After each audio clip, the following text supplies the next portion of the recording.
Amen. So Christmas, yeah, it happened. It was a couple days ago. If you missed it, sorry. We'll have one again next year. No, is anybody else's Christmas like you try and wrap your head around how to describe Christmas, and it really, I think one of the best ways that you can even begin to just it's interesting. Right? I mean, if my Christmas was probably very, very different from your Christmas, and if you look down the aisle, it was very different for the person that there. But even if you're sitting next to someone that was at the same Christmas celebration that you were at, it was probably pretty different for them too. Like, it's not the same for anybody. But if the 1, 2, 3, 4, 5, 6, 7, 8, 9, 10, 11, 12, 48 different trees on the stage prove anything, what we have done and what we do is Christmas is undeniably like the biggest, it's the most celebrated thing ever. Like, every year we celebrate Christmas in this massive, huge, gigantic way. And I think that the irony, it should not be lost on us that Christmas, as big as Christmas is, we celebrate a baby. Now, think about this. Every other baby in the world, we wait a whole year before we celebrate that baby. Like, you know what I mean? The first birthday, you don't have zero birthday. Like, this is, we celebrate the day Jesus was born. Like, that's something. Like, that's very impressive. Like, but in all of it, and I'm not saying that celebrating Christmas is bad. I think it's great. I think it makes total sense. We should celebrate this. This is the most important thing that happened ever, and it makes sense that we give it this much attention and we give it this much. Like, this is exactly the way it should be. But it is at the same time a little weird, like, that we do this. Like, it's a little odd. And I think that this is on purpose. Like, this is as we kind of learn, like, this is how God works. God works, and we always say God works in mysterious ways. That's a really nice way to say God works in really weird ways. It's really odd the way he does this. And one of the things, like as we celebrate Christmas, there are a couple of very specifically odd things that God does that we celebrate those specific things on purpose. Like the fact that God, in all of his splendor and all of his majesty and all of his might and in his glory, becomes a baby. Like, that is really, that's odd. That should not happen. Like, something that big and that great and that awesome should not be an infant. Like, he's always big and great and awesome, but that's the package that he happens to be delivered in. Like, that's really, if I were planning it out, probably wouldn't do it that way. This King of glory, this is God Almighty, his very first throne room, I guess, is a stable. It's smelly at best. Like, it's not ideal. Like, nobody, oh man. I think now we get a little weirded out when babies are born in taxi cabs. This is like the worst, like, ever. It's like this is the most unsanitary, the crazy. There's a goat over there, and then they have the baby, and then they're like, okay, what do we do with it? And the goat is like, don't put that in my food, don't put that in my food.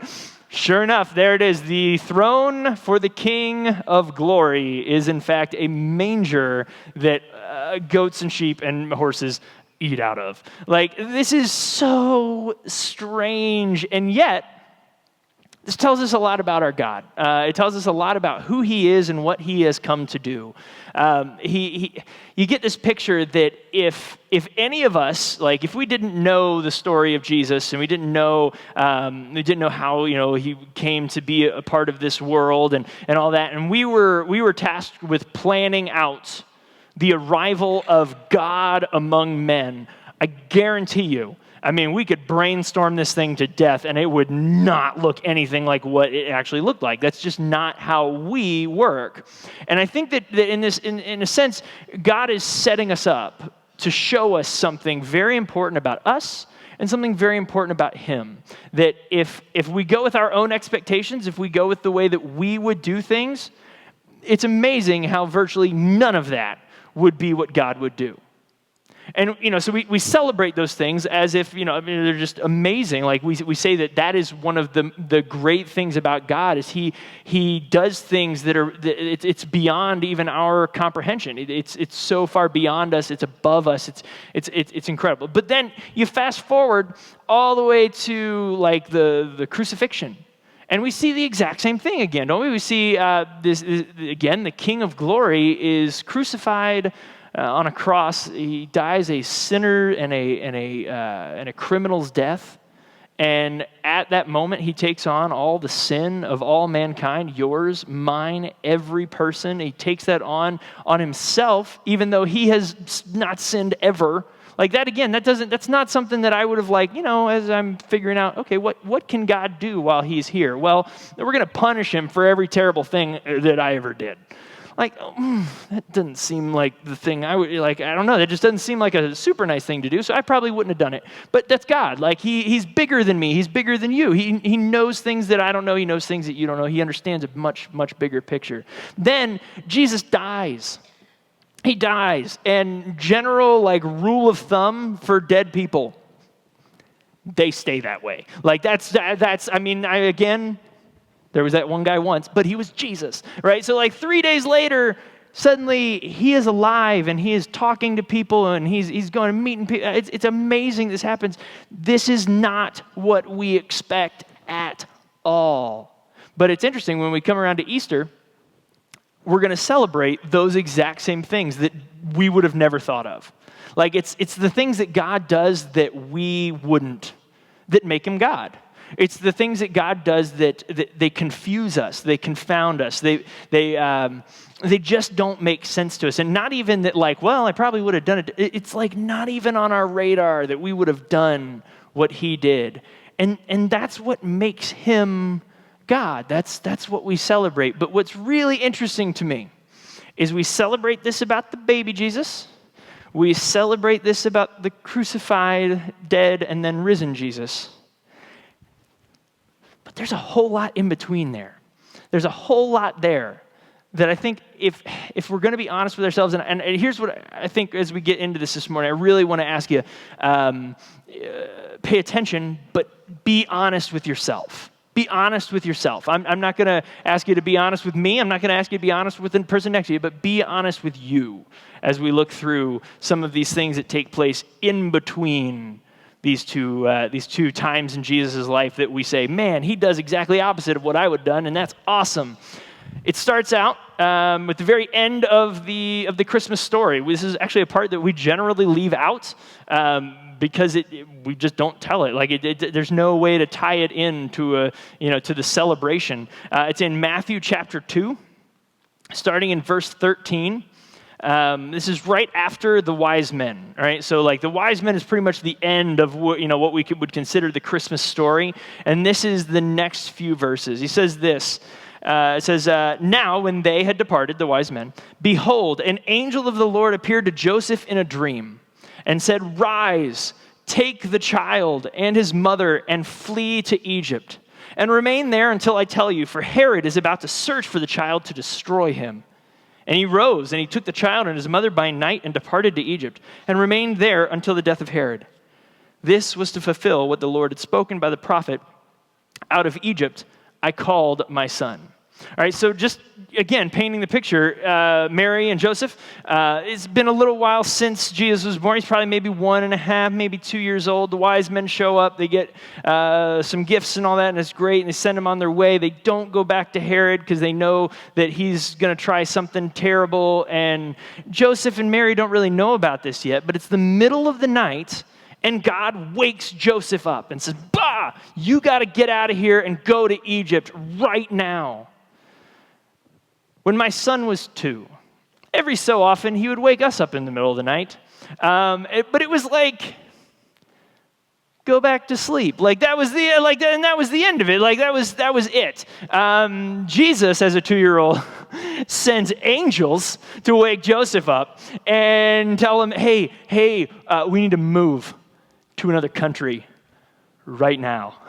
Oh man, like talk about like turning things upside down. This is Joseph. This is the guy who, when he first meets Mary, has no idea any of this is going to happen, right? I mean, I feel so bad, and yet I am so impressed by this guy all at the same time, right? He enters into the story. He likes Mary. That's how he enters the story. He's like, you know what? I think I'd like to marry her. Sweet, that's great. Then everything goes nuts, right? I mean, for this guy to say that that things did not turn out as he planned is a bit of an understatement. Like, God literally stepped into his life and said, hey, remember that rug you were standing on? Shoink! I'm going to pull that right out from under you, and we're going to have a party. This is going to be awesome. Everything that you think is going to happen, totally different. Here we go, right? And so he agrees to marry Mary, and then he raises Jesus as his own son. And at 2, when he and Mary are probably like, oh man, we finally got that kid to sleep. Angel, like, oh, there we are. What? Okay, we got to move? Okay, and you remember this whole thing started with a big, long trip, and now they have to go back to Egypt because they got to hide. Now, this gets really interesting.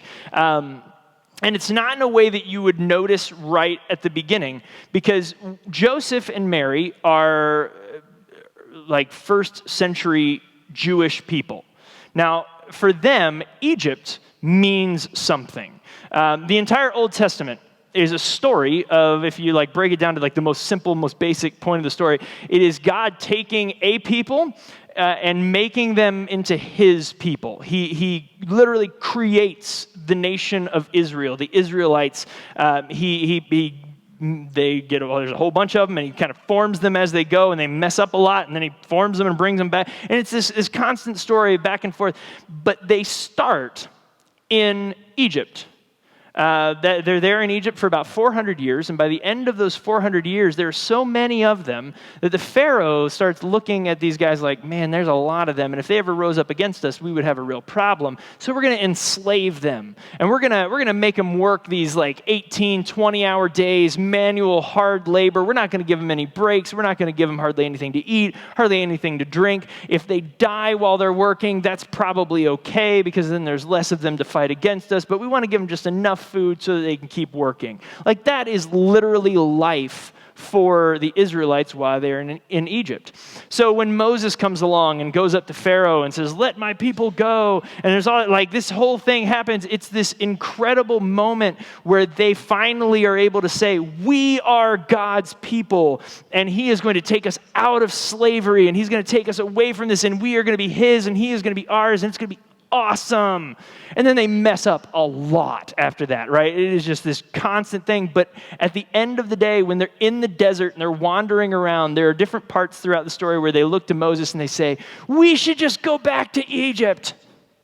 And Moses looks at him like, are you crazy? Do you remember what Egypt was like? And he literally would have to re-explain to them what it was that they endured while they were in Egypt. And it's not just the hard work and not just the long days, but before they left Egypt, they were not their own people.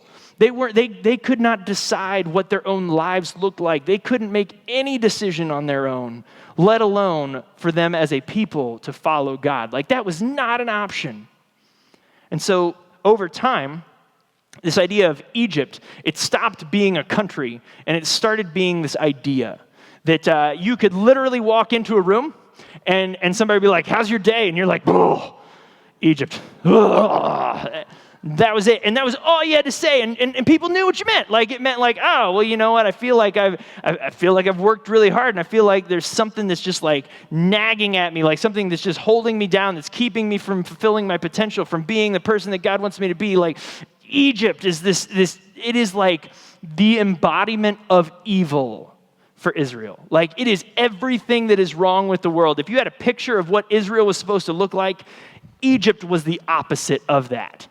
And so God wakes Joseph up in the morning, super in the middle of the night, like 2 in the morning maybe, and says, hey, some bad stuff is about to go down.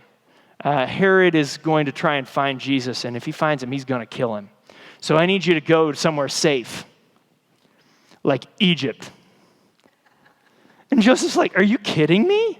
We're going to Egypt? Egypt is the last place we should go. That's where all the suffering and all that. And God's like, go to Egypt.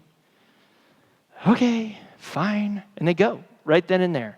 And so what we see is not only does God flip the entire world upside down when Jesus becomes a baby, but it just keeps going. Every single thing that Jesus does, whether it's moving to Egypt or whether it's going to the river and he meets John the Baptist and John the Baptist says to him, you should be baptizing me. And Jesus is like, no, how about you baptize me? And he's like, okay. And then like when he goes to choose the disciples, other people would go out looking for disciples. They would look for the brightest and the best, and they'd like, we want good ones. And Jesus is like, you can have the good ones. I want the fishermen and the tax collectors. Like, those are my guys. And everybody's like, that makes no sense. And it's just on and on and on. And in this whole first century world, you have this world that is absolutely 100% run by adult men, right? Adult men are where it's at. Like, if you're a guy and you're over 13,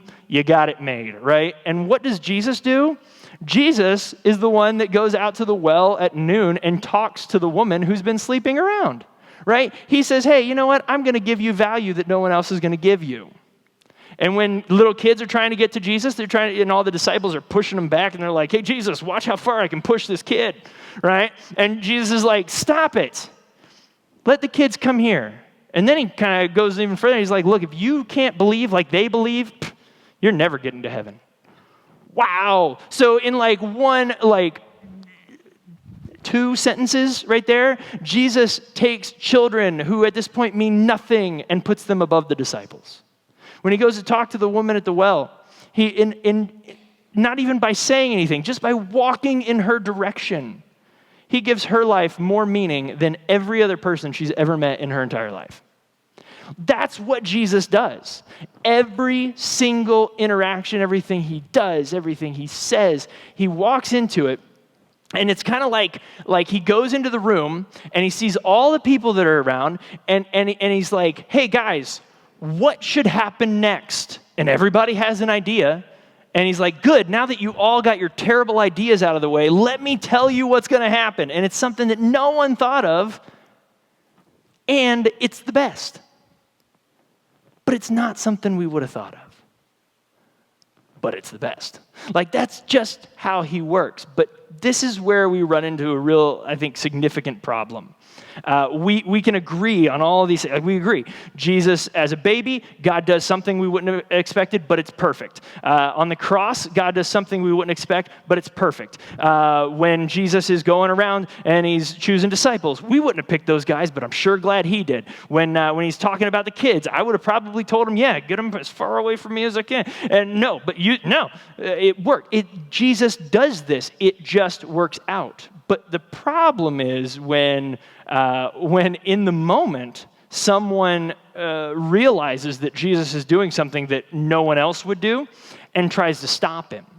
All right, this is a problem. This happens one time that we really know of. I'm sure it happened more. In Matthew chapter 16, you get this point where Jesus tells his disciples, it is time for him to go to Jerusalem to die. Peter is awesome. Peter is headstrong. He is very smart. He is driven. He is committed. He is the guy, he's your right-hand man if you ever had one. He's the guy that you want there. He's the guy that when Jesus is in the garden and they're about to arrest him, he's like, I will cut a dude's ear off for you. That's the guy you want by your side. However, Peter looks at Jesus and says, that can never happen.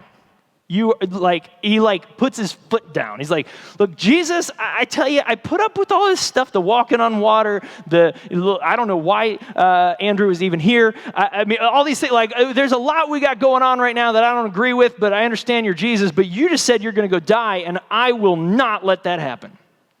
Jesus looks at Peter and says you ever know how the people that love you have the ability to say the things that hurt you most? And I think Jesus does this here. And I think he uses his words on purpose, and I think he uses them very, very pointedly with Peter. He says, get behind me, Satan. Ouch. right? I mean, that's harsh. That is, man, like, you got Peter, he's like, look, dude, I've been with you for 3 years. Anything you've said, and you're calling me Satan? But doesn't this really, I mean, it kind of makes sense, because I think this is what our enemy does to us. Our enemy, he doesn't stop us from seeing Jesus. He doesn't stop us from seeing God's plan. He doesn't stop us from knowing what we're supposed to do or what Jesus wants us to do. But what he does is he gives us what we think is a better idea, right? And then you find out what Jesus wants to do, and you're like, well, okay, now Jesus, hear me out. I've been thinking about this one long and hard. I know that you're God, but I feel like I have something that I can add to the conversation here. You know, it's like I'm gonna somehow bring something that you haven't thought of.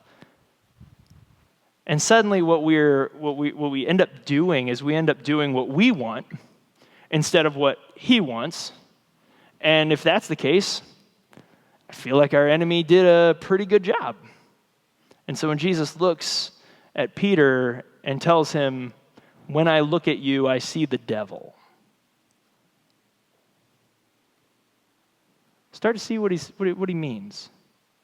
So now this is where this gets tough, because it's really easy for us to look at all this, and it's all in history, and we have hindsight and all this stuff, and we're able to say, well, I'm not as dumb as Peter. All right, let's find out, shall we? Here we go. So if you got a Bible, go ahead and turn to Matthew chapter 5. We're going to look at some things that Jesus actually said. Things he actually said. And as I read them, this is what I want you to do. I want you to pay attention. Like, I want you to hear what I'm saying, but I also want you to pay attention to you while I'm saying it. I want you to see if you are like me, in that when you hear these things, something immediately happens. You start to try and rationalize the fact that Jesus could not have possibly meant what he said. All right? He could not possibly have meant what he said. Or you say, well, yes, he meant that, but what he really meant was.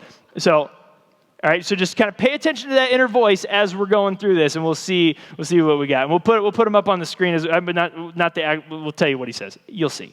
All right, here we go. Matthew chapter 5. This is the Sermon on the Mount. Jesus is going rapid fire with these teachings, some things that he wants people to know, and he wants them to know. He doesn't explain them much. He doesn't go into great detail. He just says it, and that's that. All right, so here we go. Chapter 5, verse 21. You have heard it said, or you have heard that it was said to those of old, you shall not murder, but whoever murders will be liable to judgment. But I say to you that everyone who is angry with his brother will be liable to judgment. Whoever insults his brother will be liable to the council, and whoever says, you fool, will be liable to the hell of fire. So if you are offering your gift at the altar, and there remember that your brother has something against you, leave your gift there before the altar and go. First be reconciled to your brother, and then come and offer your gift. Okay, so I could be wrong. I don't think I am. Jesus just told us, don't be angry, ever. Okay, that's tough. And, you ready for this? If you're angry and you do something about it, you're going to hell.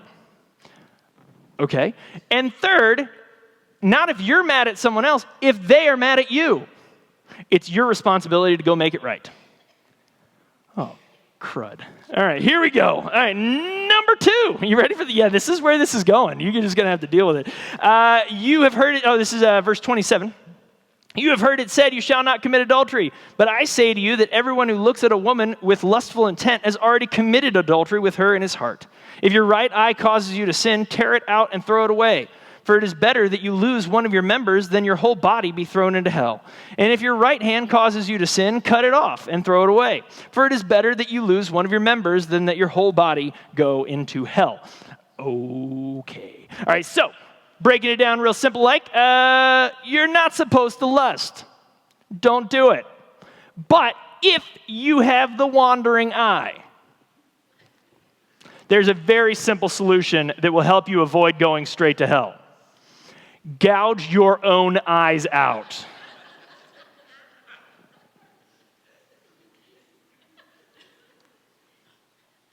Okay. All right. Number 3. Here we go. You know that voice is going too. You know you're trying. I'm trying to. All right. Starting verse 38. You have heard that it was said, an eye for an eye and a tooth for a tooth. But I say to you, do not resist the one who is evil. But if anyone slaps you on the right cheek, turn to him the other also. And if anyone would sue you and take your tunic, let him have your cloak as well. And if anyone forces you to go 1 mile, go with him 2 miles. Give to the one who begs from you, and do not refuse the one who would borrow from you.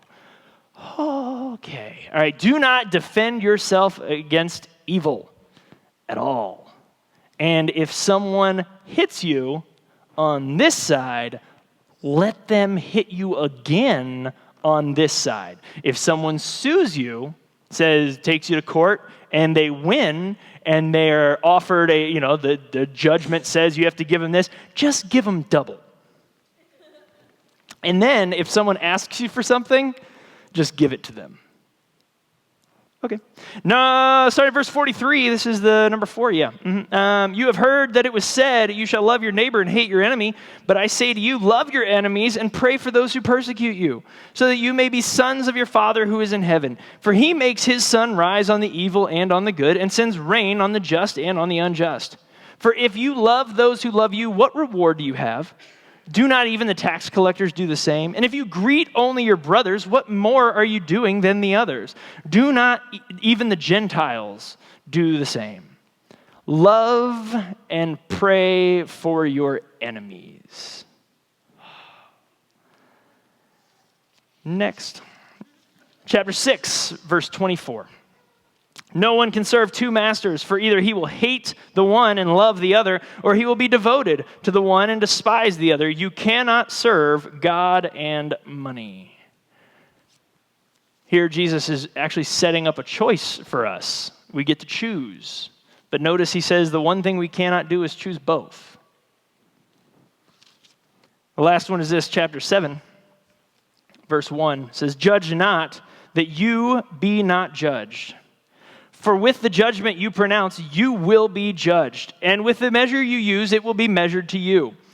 Why do you see the speck that is in your brother's eye and do not notice the log that is in your own eye? Or how can you say to your brother, let me take the speck out of your eye when there is a log in your own eye? You hypocrite. First, take the log out of your own eye, and then you will see clearly to take the speck out of your brother's eye. So do not judge others ever. You see where this is starting to get pretty difficult, right? Now if you're like me, again, you see something that says, don't be angry. And you're like, well, okay, all right, hold on now. But if I'm right, he doesn't give that at all, does he? And this is where, this is, again, where I'm asking you to be honest with yourself, because I'm having to be honest with myself here. This is not something that, that would be awesome, and I feel like I should get fired if I did. If I said, look, you gotta do it like me. I got this under control, right? No. It wouldn't. No, this is not something that is easy. I don't think any of us can say, oh, yeah, check. We got this figured out, but we also can't go on the opposite end of the spectrum and say, well, obviously there's no way for me to not get angry ever, so Jesus couldn't have meant that. So because of our own limitations, God didn't mean what he said. It makes no sense. Especially, remember, little baby Jesus, everything that happens in the Christmas story, every single thing that happens is exactly the opposite of what you or I would do. It is so backwards from your logic and mine and what we would have come up with together. And when you go all the way to the cross, you find the exact same thing. Why then, when we get to the middle, when Jesus is a baby and can't talk, we're totally good. When Jesus is dead and not talking, we're totally good. But it's in the middle, when he's talking, that suddenly we're like, I don't know if I like what he's saying. Right? Because what we do, we try to rationalize these things out, right? We don't really think that Jesus means that we need to love our enemies, right? I mean, because we love our families and like we love each other. But the idea of loving my enemies, I can't love my enemies like I love my family. So really what I end up doing is I hate my enemies. I'm just nicer to them. Right? I mean, doesn't that, I mean, and we laugh because that sounds ridiculous until we realize that's what we do, right? We do this. We say, you know what? I really hate that guy, but I will smile, right? Or let's see, Jesus couldn't possibly have meant that we should not ever defend ourselves. Right? Because this is a tough one. I will be the first to admit it's a hot button right here. Bad to step on it. Because we live in a country where the idea that we are allowed to protect and defend ourselves is one of our most sacred rights. But the interesting thing is Jesus doesn't ever say, follow my commands except for the ones that you have the right not to. What he does tell us to do is to say, all right, like, I mean, this is like the money in God, like having to choose. Like at some point, we have to decide, do we go with what we want or do we go with what Jesus said? And where it gets really interesting is it's in our actions that this plays out. Because in what we say, Jesus wins just about every time, right? Jesus wins. We should love our enemies. Yes, we should. Do we? Well, that's a different story. We should never defend ourselves. That's true. But we do.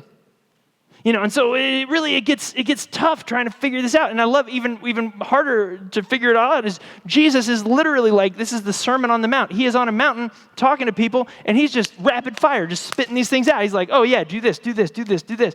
And it's like, whoa, he's not giving any explanation as to how should I not be angry? Like, how can I be less angry? Oh, I don't know. Yeah. How can I, if someone punches me on my right cheek, how can my first reaction be to offer them the left? Like, how can I do that? Oh, there's really not a lot of explanation here. It's just there. Like, no, just that's what he's saying. I don't know if you're like me at all, but the idea that Jesus, with the we can't love God and money. He's setting these things up as what it looks like mutually exclusive ideas. But what I really, what I would say that he means is that we really need to find a balance, right? No, that's not what he's like. You know what I mean? Like it's easy. It's so easy for that little voice to creep in and say, "Okay, look, we know can't love God and money, but we know that you can." And then we try, and we do. And then he said, the other one, the idea that we shouldn't judge others. This is one of the hardest ones, I feel like, because we make these snap judgments all the time. It's just, and again, I'm wanting to defend the fact that we do this. It's our nature, right? Like it's how we work. It seems like there's not a way for us to not do this. So in church, this is the classic. We found a really good way to do it, right? We mask it in a couple of different ways. One is in a prayer request. You need to pray for brother so-and-so. I heard he's a drunk. Or we throw the class, you gotta, poor sister so-and-so, she's such a gossip, bless her heart. Or God be with her. It's that sort of thing. We try and soften the blow. But it doesn't remove the judgment. We make it more palatable. We make it easier to digest, but we don't get rid of it. Now, this is, again, I hope that as we, and this is not even all Jesus said, there's so much more, that it's every single time he has an interaction with anyone, he just turns everything upside down. He does the opposite of what you expect, but even more difficult, he does the opposite of what you want. And I think that's the point. I really think that's where he's getting. He's, at the end of the day, he's God. He knows us better than we know us. And if he tells us to do something, I got to think that means he wants us to do something. The hard part is figuring out how we do this. And that's a big part of why we're here. That's a big part of who we are. We are a group of fairly dysfunctional people that are all trying our very best to do what God wants us to do. But I feel like there are times where what we do instead is we go and we form our own opinion. We form our own position on something. And this is something, again, that in our culture we are very much encouraged to do, to figure this out on your own and come to the table almost with your mind made up. And we do this. We say, this is where I stand on this position. And then I'm going to read what Jesus said about it. And I'm gonna take my opinion and I'm gonna find a way to mold Jesus' opinion right on top of mine so that it's very thinly, you can all see that it's Jesus, but it still looks like mine. And that's how, I think that's what we end up doing a lot of the times, is we end up saying, I'm right, I know what Jesus said, but because I'm right, this is what Jesus really meant. If as we were going through some of these, if you hear that voice in your head, start trying to rationalize out what Jesus probably meant, what he really expects of us, I would really challenge you to think about that for a little bit, and to question within yourself, what's the motive? What's the motive for me wanting to diminish what Jesus said here? What's the motive for me wanting to say, but he didn't really mean what he said? And I guarantee you that at the end of the day, it all comes down to wanting to be right. It's easier. If I know everything, my life is really easy. The problem is it really doesn't ever work out that way. So instead of giving you like 10 checklist items that you could put up on your fridge, and in the morning you could read all 10 and you'd be like, okay, I'm going to think about that during the day. And then at the end, go back and check them all off, and so you can, be like, I did it. No, like that's not really how this is going to work as far as like how we apply this. I'm going to give you a 3-step process because I feel like we should. Now I'm going to warn you, steps number 1 and 2, super easy, the easiest. Number 3 is going to take you the rest of your life. All right? The number 1 thing that you are going to do is go home. At some point, the service is going to end. It will be over, I know. I'm sad about it too. But no, at some point, you're going to go home. And so that's step 1. You're going to accomplish this. Step number 2, read what Jesus said. Man. That's okay. Yeah, we follow this guy. We believe in his birth. We believe in his death and resurrection. We should know what he said. That's simple. You can actually do this in an afternoon. You could read every single word that we know that Jesus said in an afternoon. But go home, read what he said. I would count that as another easy step. The third one, this is the doozy. You ready? Once you've read what he said, do that. There you go. Whatever he says, do it. And here's the thing. You're probably going to fail. So am I. But you know what? I'm going to keep doing 2 things in that process. If I go home and I read what he said, and then I do that, and then I fail. You know what my next step is? I'm going to go home. I'm going to read what he said. I'm going to keep trying. I'm going to keep trying. I'm going to keep trying. And then every Sunday, I'm going to come here. And I'm going to hang out with you guys because I believe wholeheartedly that the best way for me to do number 3, for me to do what Jesus says is to be around other people who are trying to do the exact same thing and who recognize how hard it really is. Nothing is worse than being in a church where you feel like everybody's got it figured out.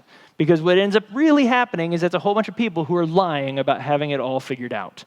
That's a commandment. You're not supposed to break those, so it's even worse. That's the thing. That's what we do. We get this whole thing where it's like, I got Jesus figured out, me and him, yeah, we're like this. Me and money, we're like this. Me and him, we're good. And it's like, no, okay. But if I feel like everybody else in this room has it figured out, but I don't, man, that seems so hopeless. So hopeless. That is not how it is. If you genuinely think you got it all figured out, one, take me to lunch and pay because you're good with giving money to other people. But really think about it. Think about what it is that Jesus is saying and what he's calling us to. And I believe wholeheartedly that you'll start to see that, man, that's not what I would have done otherwise. And then once you realize that, you have to make a decision. Is it going to be me? Is it going to be him? Is it going to be me? Is it going to be him? That last day that Jesus is on the earth, after he's resurrected, and he's with his disciples for 40 more days, he's on the side of the hill. And he gives the Great Commission. And he tells them that they need to go into the world and make disciples, right? And this is like, yeah. And right before he goes into heaven, he says this, "And surely I will be with you always, even to the end of the age." There is the promise that we need in all of this. In all of this, Jesus gives these, downright crazy sounding things that we need to do. Things that if we try and do them on our own, we're probably not going to do too well. All of that I feel like would be hopeless if it weren't for that very last sentence that he gives us before he leaves. He says, "Surely I will be with you always, even to the end of the age."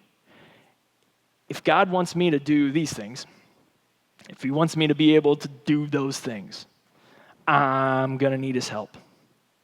And that's exactly what he's promised us. He's promised us his help. Let's pray. Heavenly Father, God, we just want to thank you so much for turning our entire world upside down on a regular basis. God, it's so funny to me that those things that we celebrate are also the things that drive us absolutely crazy about you. That on the one hand, you would make yourself a baby, and on the other hand, you would take on the sin of all mankind, and you would die a criminal's death so that we would not have to. And those things we love. But in the middle there, you tell us things like we're not allowed to be angry, and we're not able to love you and money. And we aren't allowed to judge others. And gosh, those things are so hard. Those are things that the idea of it maybe we like, but really in practice, it's super, super hard. But God, I want to thank you for being able to be a part of a family of people who is trying to do this thing. We're trying to be the people that you have called us to be. And that being said, I guarantee you none of us has got it figured out. But I know that we are closer to it because we are here together than we would be if we were trying to do this alone. So God, give us the strength to succeed. Give us the desire to succeed. Give us just the drive to be as much like you as we possibly can be, for us to be the people that you have called us to be. But God, give us the grace. Give us the grace to be able to mess up and get right back into it. God, may this be a place where when we mess up, that instead of beating each other down, instead of pointing to where we made mistakes, that we would be a place that says, oh, yeah, I messed up too.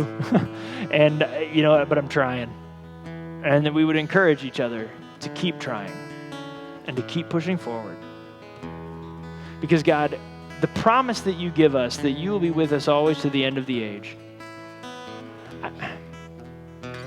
I want to be a part of that. I want to be a part of that promise fulfilled. And I know that in the meantime, in order for me to be a part of that promise fulfilled, and in order for us to be a part of that, that in the meantime, we have to allow our world to get turned upside down. That we have to let your will take over our own. That when we think we're right, and yet you say something different, that we concede, that we let you have it, that we are willing to say, you know what, I actually don't know everything.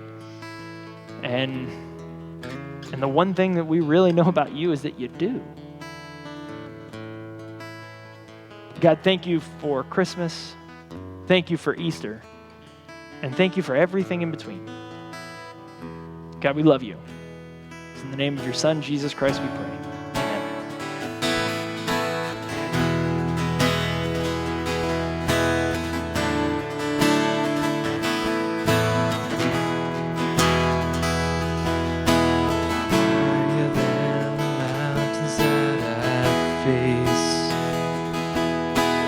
Stronger than the power of the grave, constant in the trial and the change. One thing remains. One thing remains.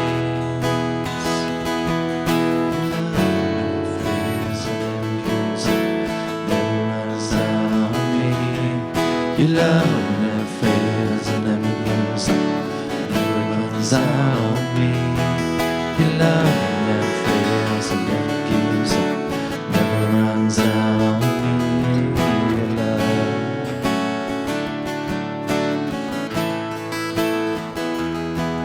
Your love never fails and never gives up, never runs out on me. Your love never fails, never gives up, never runs out on me. Your love never fails, never gives up, never runs out on me. Your love. So as you leave here today, today could either be, I think today has the potential to be a real downer. Because, not the family, because you guys are neat. But, really, we just all realized how terrible we are. Sorry. Or it can actually be super encouraging because you just realized how messed up everybody else is. Yeah. But this is the thing. This is who we are. We are broken and messed up people. And if that weren't true, we wouldn't need Jesus in the first place. One thing we agree on, we need Jesus, so that means we're broken and messed up people.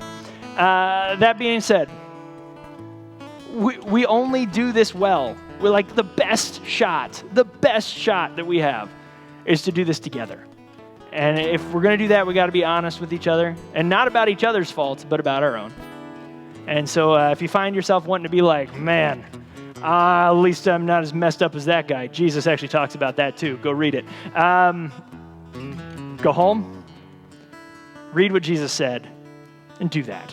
All right? You guys have a great day. We love you, and we'll see you next week.